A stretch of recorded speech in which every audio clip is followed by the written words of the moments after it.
Hello, it's me.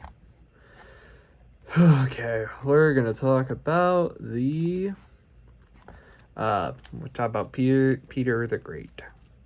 Who were the Boyars? What was their role in governance? The Boyars were the highest ranking of Slavic aristocrats, and their role was to kind of just inserf the peasants.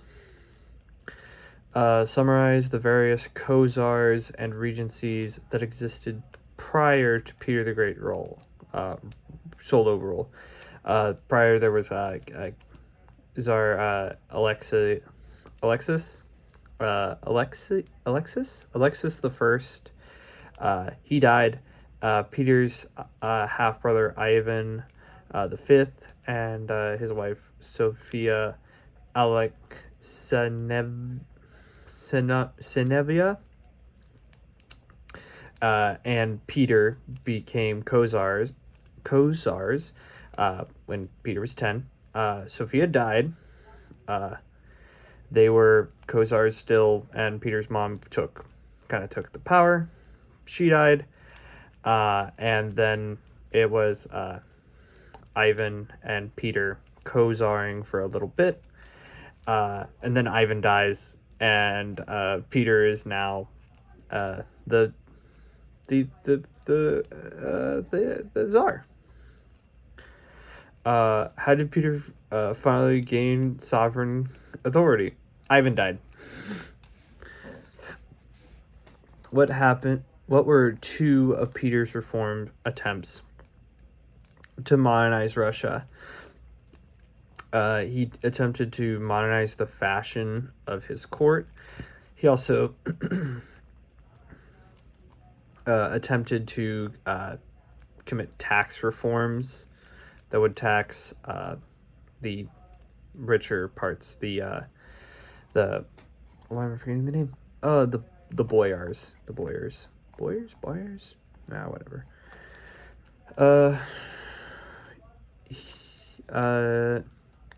What was the Great Embassy and what was the outcome of it? The Great Embassy was kind of to seek aid from European monarchs to kind of help him deal with the Ottomans, but it sort of failed, and it didn't really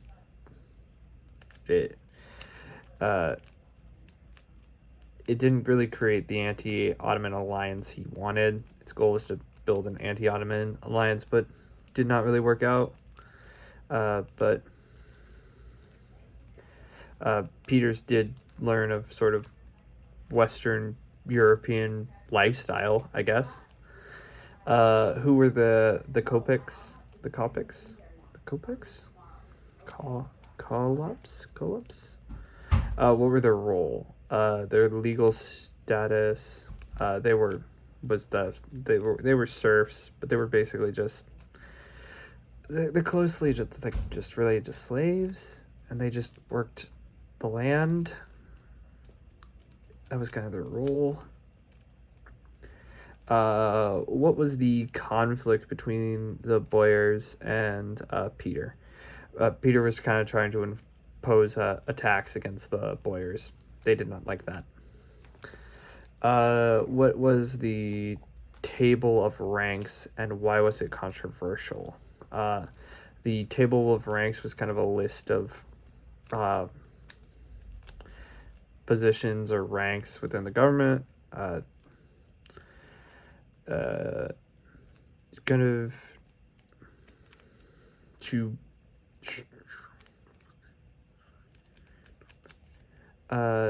it's kind of just sort of to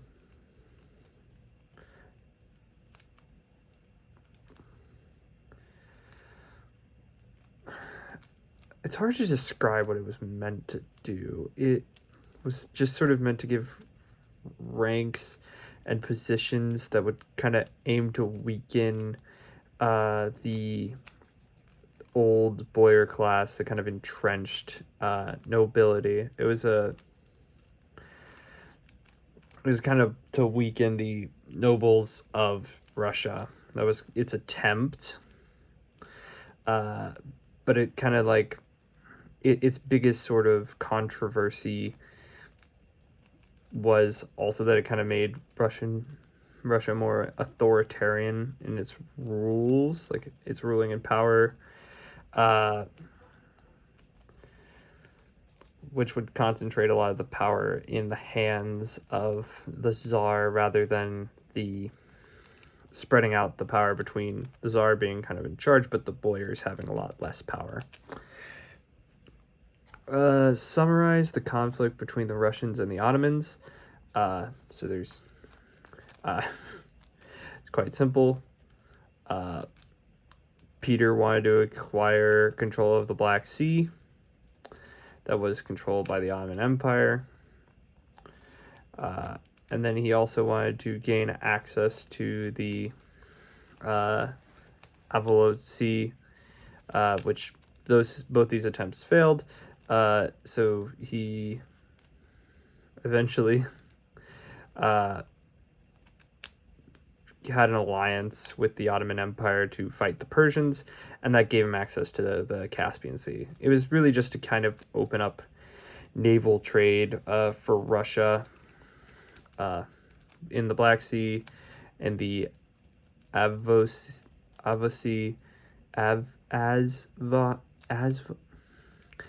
but both those failed. But he later does get access to the Caspian Sea.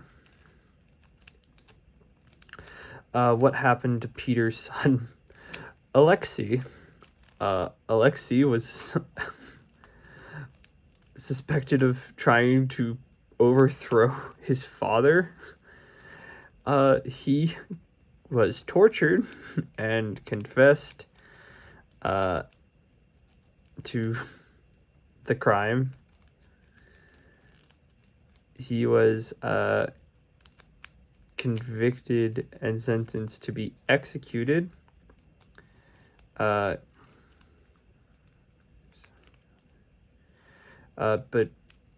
Peter never really signed the authorization on his execution, so he just died in prison.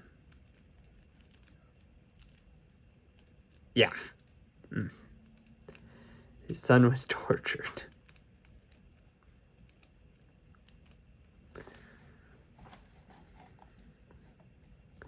What was the impact of Peter's wife, Catherine, taking the throne? Catherine the First was the first woman to rule over Russia and kind of opened the door for women to kind of take control. Not take control, that's have more political authority. Yeah. That's it. Bye.